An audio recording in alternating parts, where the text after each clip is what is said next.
Good morning. As I said on my radio show last night, we made a decision to make a change at offensive coordinator and step Coach Finley along with Kevin Johns into new roles, working together.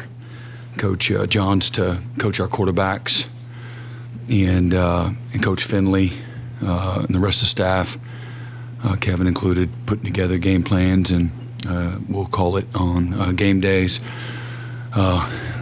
Incredibly hard decision on many levels, and then a 10,000-foot lens, not so difficult. We're not playing winning football on that side of the ball, and thought a change would be appropriate, and change in leadership, a new voice, a new perspective, a new lens, strategy, game planning, sequencing, all of those things that go along with that position. As I said last night, this is not everything, all the blood doesn't fall at the hands of Coach Luttrell. There's lots of different issues that have been problems for the lack of consistency, lack of offensive output, and but ultimately that goes along with that position. So with that, I'll open it up. Okay, let's start in the middle. Aaron. Brent, with the offensive coordinator situation, you're going to have to, of course, the future of the offensive coordinator, when you think about what you're going to do, maybe hiring a new offensive coordinator, how do you balance the remainder of this season with what you're trying to accomplish this year, with weighing what you're going to do with the future of that hiring of that job? Yeah, there's a lot that you obviously can't do right now, so focus on getting better right now. We need to get better. And, there's you can always plan ahead without getting distracted. So, my main focus right now is getting us prepared for this week and putting together a good game plan, in all three phases, and giving our players a chance to be successful. Do you focus on the future at all? Because you multitask, absolutely. It's a huge priority, and we'll let things take its course. Ryan? Yeah, Brent, I want to ask you about Kevin Johns. And what specifically do you feel like he'll add to that quarterback room, that group, that responsibility that maybe hasn't been there or is different from the first 7 weeks? Well, again, being a quarterback coach and an offensive coordinator, he's got both of those lenses so from fundamentals, game prep, knowing what the quarterback should see, what he shouldn't see. He's got high-level success in regards to where he's been at both coordinating and coaching the quarterbacks. So whether that was at Duke or it's at Memphis, it's at Indiana, and some of the other places, that he's been. And so, he hit the ground running yesterday. And he was like a pig in the mud. And I think that a fresh perspective will, be an opportunity for the quarterbacks to grow and see it from again, not only a different voice but a different lens. Someone that's been outside of maybe the system that we have currently been running, and again, a fresh approach. Is he going to be in the room with Joe John? We haven't figured that out yet. We'll figure it out this weekend. Yeah, but he's been able to be down on the sideline for the majority of the season with those guys, and so we're talking through that, as we speak. Okay. Brent, you said a couple different times, different perspective, fresh perspective, different lens. Since Joe John was involved with game planning before, can you talk us through the thought process to keep him, elevate him, as opposed to maybe doing something totally different? Yeah, I know it was reported again last night, everything that I said, but as I said last night, Kevin came in here later in the winter in an analyst role when analysts aren't allowed to coach. So he's doing advanced scouting, not in the weeds of day-to-day operations and installations and things of that nature. He assisted me with scout team work, and from a leadership standpoint, I could pile a lot on him, but he did a great job in that role. Not until fall camp were analysts allowed to actually have a coaching role, but at that point in time, we had already been down the road several months, so he continued in the same role. So, he, in regards to the actual game planning piece of it, it's certainly not fair for him to all of a sudden you got to learn a new verbiage and language and how we intimately operate, with this current team, with these players. And so it's all very player focused when it comes to that, and what's fair for them and what he's capable of doing in 4 days. And but they'll all work together. And again, when you have a play caller, ultimately everything goes through him. He makes those decisions on what we either are and aren't going to do. And but there'll be a real strong collaboration. Whatever we have been doing hadn't been working. So with a fresh start for everybody, we're hopeful we'll get a little bit better. Mm-hmm. Yeah, Brent, when you got here, you had gone through a pretty long stretch of tremendous offense. Mm-hmm. Defense is down. You've got the defense turned around, but the offense has gone down. Is there anything going on with, why is it so hard to get them both going at the same time? Is it allocation of resources, whether it's financial, whether it's scholarships, whether it's practice time? What goes on to make it so difficult to get them both going in the same direction? Well, I think year one we were top 10 in the country in a whole bunch of offensive categories. Is that right? Well, last year definitely. Well, I think first year we were top 10 in the country, and then last year we were. So was that, how long have I been here? 2.5 years. And I don't want to sound defensive, but I just don't want to change the what the facts were. We've been an abomination on offense this year.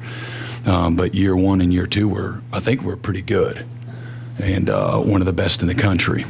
So I got perspective on what did happen, and there's a lot of things you can go down the list, but I think you can have both. And I think a year ago we were pretty good on defense and really good on offense, and year one not very good on defense and still pretty good on offense. So all with whatever shortcomings we have here. Actually, we were not a very efficient offense our first year, although the final stats would say we were pretty good. But we made tremendous improvement in year two in all the efficiency spaces on both sides of the ball, and that's more of a model of what we're a vision for what we're wanting to be on both sides of the ball, where we can truly complement each other and have a chance on any given week to win the game on that side of the ball. And obviously we have fallen short, in that regard, this year. But I don't think it's an allocation of resources. There's again, we know what some of the issues have been, and we've got to be better around the young quarterbacks, and we haven't been. And some of that, again, there's been some injuries, and I think that's a real thing that doesn't allow you to be fully who you are. And we haven't been very good and consistent on the offensive line either. George? Yeah, Brent, quarterback situation is always an interesting one in college football. You see guys every year, starters, leave programs and go somewhere else for maybe a fresh starter. Backups go somewhere that they can be a starter. How have you maybe handled the quarterback situation with these two guys, Jackson, Michael? I'm sure both want to be starters here this year and in the future. And how have those guys maybe handled a situation where Jeff is a guy that recruited them both in Oklahoma. He's gone. Now Seth is somebody that coached him, and he's gone. How have they maybe handled this whole, delicate situation? Yeah, I think they both have been focused on just controlling what they can control and being in the moment here right now, and recognizing the need to be in the moment so that they can be prepared and have a chance to play and be the guy. So, whether or not they have spent any extended amount of time thinking about, the future and things of that nature, I don't know. For me, how have I handled it? I'd just be open and honest and transparent, lots of communication. This is a game of development. This is a game of performance. And, in some ways, those positions and how you coach them and, what the expectations are shouldn't be any different than what you look at any other position. And, but, I think having great self-awareness probably puts them in a good place. Even though there's some discouragement with that when you're not playing as well as or as well as you want to. But young players sometimes play like young guys, and they get better the more they play, the more they're around it, the more they watch it, the more they practice it. And that would be the expectation, with those guys, moving forward. But as far as speculating on their futures and things like that, just focus on, trying to get better today. I know you also said that last night that Jackson's going to be the starter. What went into that decision was just based off of Saturday's performance. Then could we see Michael at all? Yeah, you never know if you can see somebody. I can't predict. You go out there and again, it's 21-0 because you throw, turn the ball over 3 straight possessions again. You'll look at everything. So.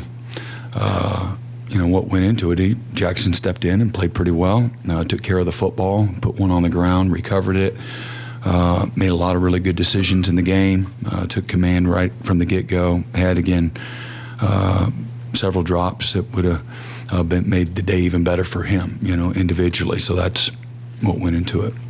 Ryan Chapman. Brent, you mentioned the offensive line. In 1 week, I don't think anyone's expecting a huge teardown, like schematically, but what tweaks, what's realistic improvement you can have from that group week over week, because it's another really talented defensive front this weekend? Yeah, and again, I think that's, it's been that, again, whether it's Tennessee or it's Texas or Auburn or South Carolina, there's that too. You're trying to baptize guys, getting them better, but just being better at the fundamentals, becoming more aggressive and physical. Another week of practice and the cohesion and continuity gives guys a chance to improve. You don't reinvent the wheel in a week's period of time. You just get better at the basics. Man, we got to get a lot better. And that's where the focus is just making improvement and again putting guys in a position to help them have some success too. James. You're going to face another really good defensive line at Ole Miss. They put a lot of resources over there.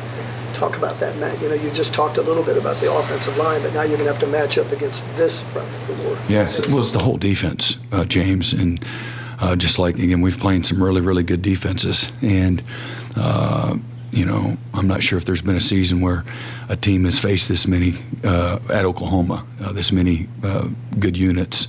Not again, that's not an excuse, just what that group of players are dealing with right now, and I think they're number 2 scoring offense or scoring defense in the country, giving up 10 points a game, and so playing really, really well. So very similar to the approach that we've had the last several weeks. Not a whole lot different. You go in, you do what you do. You got to do it better.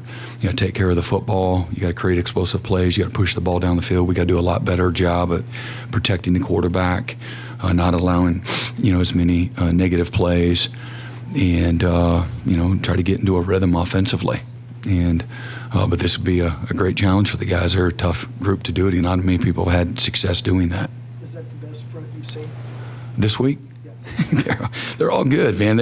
I chuckle only because, if you want me to be real and honest, I just compare this player to that player to this player, and I was real impressed with Nolan. So. Yeah, Nolan Smith is playing. He's the number 1 player in the country coming out of high school. Goes to A&M, does fantastic there, and he's picked up. I think he's in his 3rd year, and he's playing like a 3rd year former number 1 player in the country. He's developed. He works hard. He strains, incredibly disruptive. He can rush the passer. He can play the run. He can cross face against anybody he plays. He can play a 5 technique. He can play an inside a shade or a 3 technique. There's nothing that he can't do. God willing, he'll be a top 5 pick really soon. But there's also another 10 guys that line up out there with him. They're all really good players. Again, I think they've got 18 of their 22 starters or transfers. They've done a really nice job of not only, I think it's easy to say you just go find good players and put them together and then you have a super team. It's easier said than done. And so obviously Lane and their staff, they've done a nice job at getting these guys to buy into the culture, and there's a certain level of selflessness that goes along with that. And again, keeping guys hungry and on edge and playing, the ultimate team sport the way the game needs to be played, as opposed to selfishly trying to go make plays. I'm going to do what I want to do and things of that nature. They've played really disciplined football. And but again, it's the guy, it's Trey Amos, the corner they got from Bama.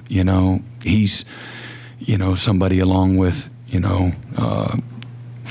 Paul, the linebacker that was from Arkansas that, is all SEC, great player, Princely from Florida. You can go, on and on and on. I think Trey Harris leads the SEC, leads the country in receiving yards. I think he has 350 more yards than the second best receiver in the SEC.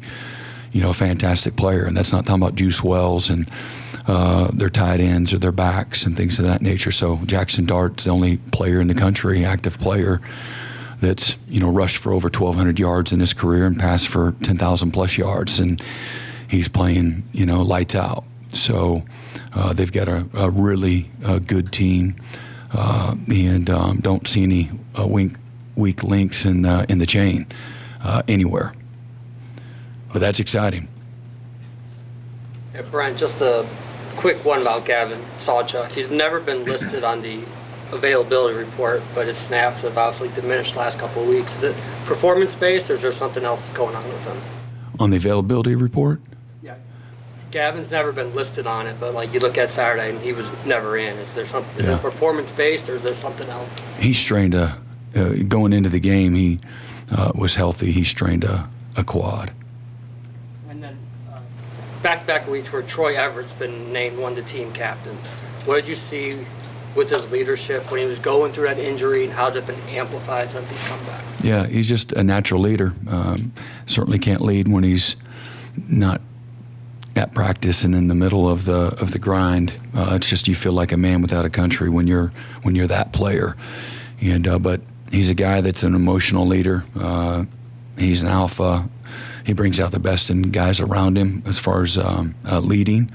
Brings out juice and energy and the toughness that you got to go and practice with. So it's good to have him back. Brent, obviously Joe John's had a big impact on the offense all year, but with him now calling plays, maybe what's the balance for him in terms of keeping things simple and having continuity for the players, not reinventing the wheel, plus maybe having his own impact and looking to maybe change things and bring his own perspective? Yeah, and he's been around a lot of ball. He's got great leadership skills, a really effective communicator. He's very involved in every part of our program when it comes to special teams and offense, and certainly his tight end group. But the balance is, again, putting together the best game plan you can. Certainly you're always considerate of your own position and their involvement and what they can do and can't do. He was a trusted resource before, and again, I know the result isn't what anybody wanted, so it's easy to say, well, that what's he going to do? But he's got great perspective, and he's got a really sharp lens when he understands defense. And, he's got good natural instincts as well, with the game. I think that'll show itself to some degree. And again, we got a really good supporting staff. We got a really good staff. And, again, a year ago, that staff was really good. And right now we're in the middle of a year where we're not performing well. So everybody is under the microscope. But, we do have a good support system and a process in how we put together, again, daily practice and daily game plan, installation, and the different situationals and things of that nature. And so he'll play a major part in that, but so will other staff members, as well. It'll be a collective effort. Mm-hmm. Brent, with 29 sacks allowed through 7 games, I know they're not all on the offensive line, but you said last night a lot of them have been. Just from your perspective, what makes it so difficult to try to rebuild an offensive line through the transfer portal these days? I don't know. You don't have I think probably the number one thing, in a perfect world, you have high school guys that you develop, on that side of the ball. That group, the best performing groups typically are ones that have spent a lot of time together. And, if you went back and looked at all the guys that, we've had over the last several years there, we've had a lot of turnover. We've had several guys that chose to declare for the draft early. I think my first year here, I think there was, I think we lost all the starters. After, I think I was hired in December. I think we had 4 guys that could have come back. They all left. And so we had to start over that year in 22. And we had some backups that were here. But and so every year I think we've lost both starting tackles after 22 and after 23, both starting tackles left. And so we haven't had a lot of guys that have been here for 3, 4, 5, 6 years. And that, you're going to see that. It's hard for a high school kid to come in and be an impact guy at that position at any school. And but ideally you have, that position built up of, the foundation of high school guys that have been in the program and developed over the course of time. But we've missed on some guys. Several years ago, we didn't have this amazing group of backups that were ready when guys left.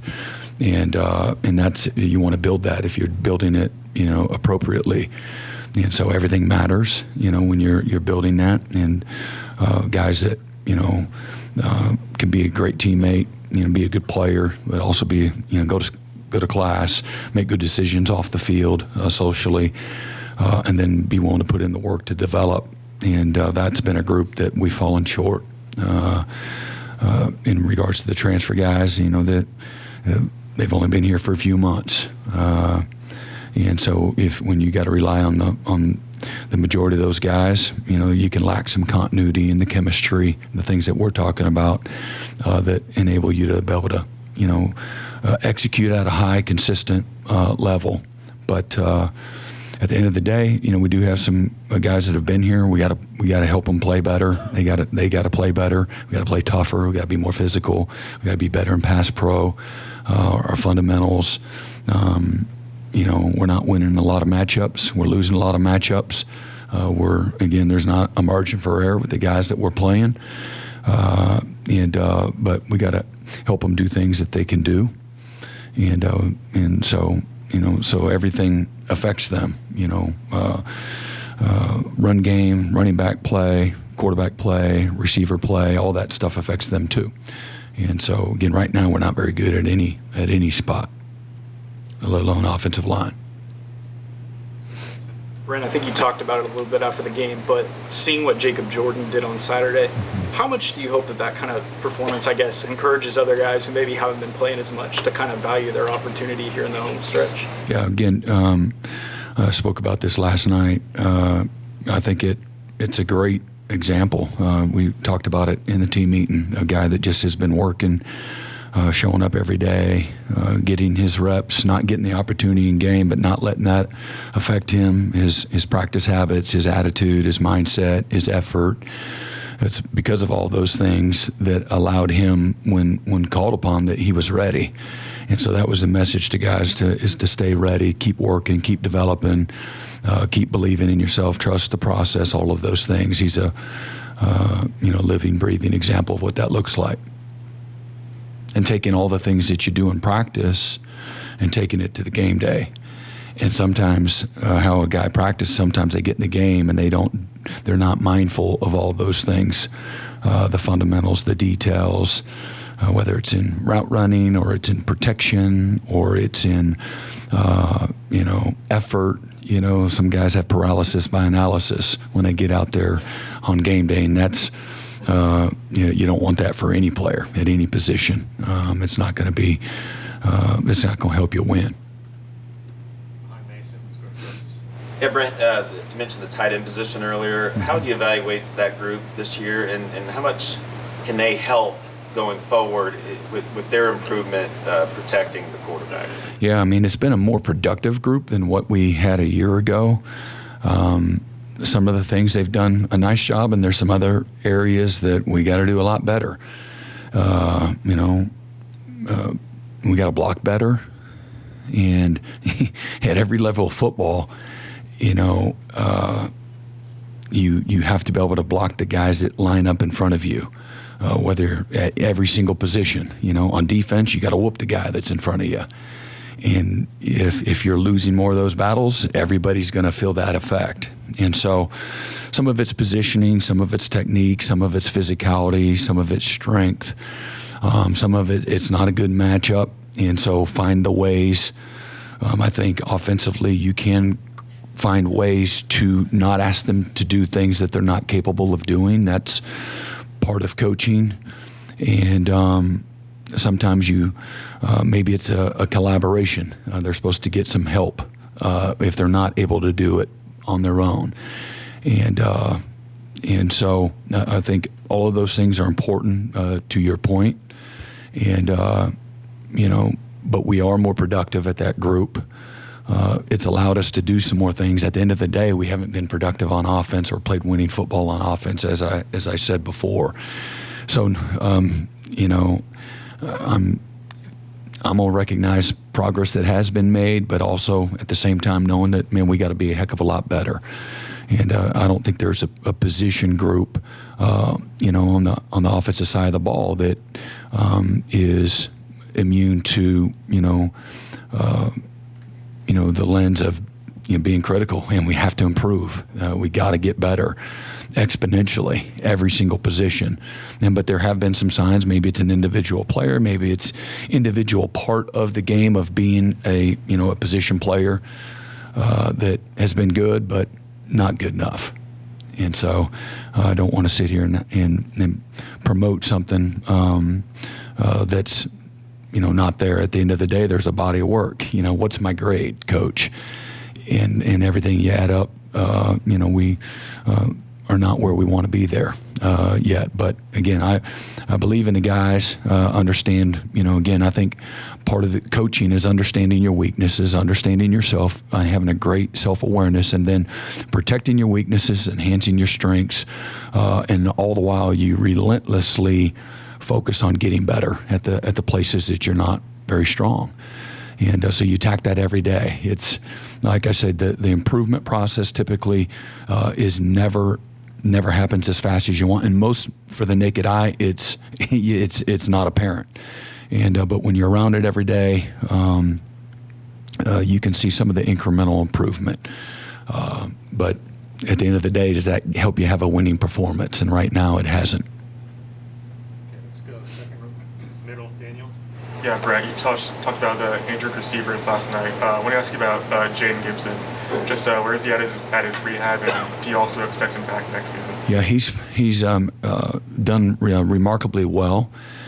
His mom's been up here last several weeks. She's been fantastic. I say that she's. I find out from the doctors, but I also find out through Kimberly, and his spirit is great. And Jaden's a really emotional guy, and he puts everything into this game. He's doing the same in his rehab. He loves his team. He loves his teammates. He's out at practice every day. He's, as I said, he's ahead of his benchmarks as far as flexibility and some of the rehab processes as well. It's a long recovery process. but he's doing really well, and he's on his way to getting back out there next year. Yeah, Brent, one of the things that makes college football so unique is that you can be up to your neck in the day-to-day grind, but you cannot have tunnel vision. You have to keep an eye on the future. You have to keep recruiting, maintain those relationships with those guys. So in the scope of where you're at right now with this offense struggling, like it has, the change at the top that you had to make, what are you hearing? First of all, what is your message to the recruits, 2025 class, 26s? And then what are you hearing back from them? What kind of questions and concerns are they expressing to you? Yeah, well, I mean, number one, before I take a commitment, I want to know why they're committing. If they say, well, it's just because of this position coach and that's it, and that's the end of the conversation, there's going to be a need for more conversation. I want guys that commit to the University of Oklahoma to enrich their lives, what this name brand, this university means to them, their families. At the end of the day, I'm the head coach, and it's important that the vision of the program and the decision-making process comes from an alignment with the vision of the program and what they want for themselves through the program, holistically speaking. There is an offense and a defense and a special teams piece of it that's really important for all of these guys, and it can be very emotional. That goes without saying. But at the end of the day, they have to trust in myself as a leader, and certainly rest of the staff that's here right now. You continue to work on those relationships, but this isn't all of a sudden now you're talking to the guys, every day. You work diligently over the last several months, for some guys several years, at developing really strong relationships that are not going to be life-changing decisions, aren't going to flip the script, in the middle of a storm. At the end of the day, the vision is for us to have a high-scoring, explosive, diverse offense that recruits are going to want to play for. And there's a body of work here at the University of Oklahoma. We can have the best coaches, on the planet here at coaching and mentoring and developing, and we'll have that. So, that's really been the message for the recruits and certainly their families. And at the end of the day, I think guys that do commit here, there's a holistic approach on the field, off the field, systematically. Scheme, again, is important, and knowing that, we're not going to go to the triple option, with, moving forward. So we're going to have something that where we can attack people. We've got to be able to throw the ball and to have good balance in what we do from an offensive standpoint, and be aggressive in our approach, both in scheme, tempo, structure, things of that nature, things that are good for the game. But so that's none of those things are going to change. As things have gone sideways a little bit, do you hear negative recruiting? I'm not naive. Even when you're doing well, people are always trying to chip away. I mean, we're in this conference that we're in, because we're not recruiting against anybody but the best in college football, the best coaches, the best universities, the best systems, the best development.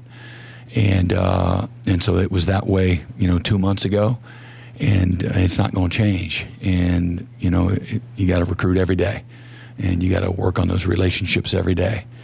And every once in a while you have a recruit that gets influenced by that. I'd rather know now than later. If you think the kitchen's hot now, just hold on. And I mean it, like within your career, it's going to be a lot worse than now. That's not adversity. And so, but I haven't heard of or sensed any panic. I think there's a trust. There's an expectation and a trust. And again, like I said, there's not a whole lot of people that are surprised. People understand, families understand that this is part of the business as well. And so when you do make those life-changing decisions, it goes beyond any one particular coach, most of the time. Mm-hmm. A couple more next to John. Let's go to Joe. Yeah, Brent, Jeff Levy, Seth, Joe, John, all of them obviously played here, the latter two being promoted from within. When you look for your next permanent offensive coordinator hire, do you want someone with OU ties, or are you willing to kind of expand that to outsiders? Yeah, I could care less about OU ties. That doesn't matter to me at all. I've hired some people that have had OU ties, and I've hired people that had never been to the state of Oklahoma before. You sort of, with any position coach, do you kind of keep like a short list of names as you coach, or play against guys that maybe you consider should there come openings? Yeah, I'm aware of what's going on in college football when it comes to people that are having success. Mm-hmm. Yeah, so, Coach, there's times when it's really easy to tell that a change needs to be made at quarterback, like last week.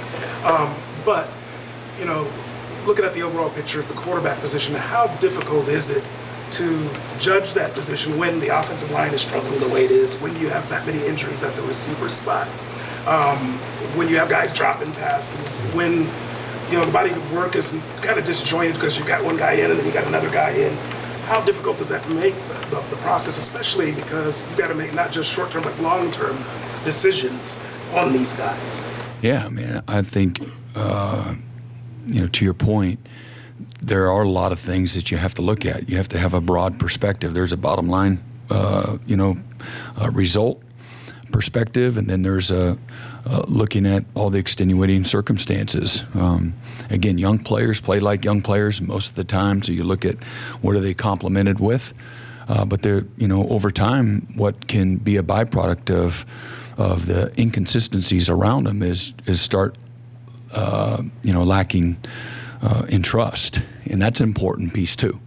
And so everything goes into it, and it's not a mathematical thing. At the end of the day, there's a decision making process that is a little easier, that you do judge, and then taking care of the football things that win games for you or can lose games for you. So those are the two top priorities, but you always have those things. The other surrounding supporting cast and their performance, that's always a lens that you have to be really mindful of too. Last one, middle back, Chris. Yeah, Coach, who's been running the quarterback meetings this fall? It's been a combination of Coach Luttrell, Jack is also Jack Luttrell has been Lowry rather has been a part of that as well, and then Kevin Johns is in the office there. They meet in the offensive staff room. They're all in there, but the two voices have been have Jack and Seth. And now Kevin will take over that. Yeah.